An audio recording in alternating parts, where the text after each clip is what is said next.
8 September 2023 रोजी खाली tipper असलेले औंढा नागनाथवरून नागपूरला जात असताना शिवनी फाट्याजवळ उभ्या असलेल्या जेसीबीला मागून टिप्परने धडक दिली। यामध्ये टिप्परमधले 3 व जेसीबी चालक गंभीर जखमी झाले आहेत। अपघात दिसताच समाजसेवक सलीमभाई तेली यांनी तात्काळ अपघाताची माहिती श्री गुरु मंदिर रुग्णवाहिकेचे रुग्णसेवक रमेश देशमुख यांना दिली। तात्काळ श्री गुरु मंदिर रुग्णवाहिका ही घटनास्थळी दाखल झाली। अपघात एवढा भीषण होता की टिप्पर चालक टिप्परमध्ये अडकून पडलेला होता। अशातच मंगरुळ कारंजासाठी निघालेले सय्यद सैजाद रजा खान मुदस्सिर हुसेन यांनी अडकलेल्या चालकाला काढण्यासाठी प्रयत्न केले व आता प्रयत्नानंतर त्यांनी चालकाला सुखरूप बाहेर काढले। त्यावेळी मंगरुळ पीर ते ठाणेदार शेळके व त्यांच्या पूर्ण टीमने मोलाचा प्रयत्न केला।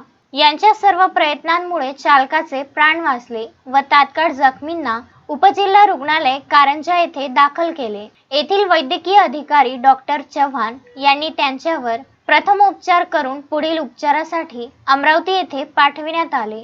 रवी वाघमारे वय 30 वर्ष, अच्युत कांबळे वय 36 वर्ष, आनंद लवटे वय 37 वर्ष राहणार रुई तालुका अहमदपूर जिल्हा लातूर, जेसीबी चालक सय्यद अजहर वय 30 वर्ष राहणार दिल्ली अशी जखमींची नावे आहेत। यावेळी उपजिल्हा रुग्णालय कारंजा येथे मदतीसाठी ब्रदर वाणी, मेस्को सिक्युरिटी, महेंद्र घुडे, वैभव घुले व श्री गुरुमंदिर रुग्णवाहिका आस आपत्कालीनचे रमेश देशमुख यांनी मदत केली आहे।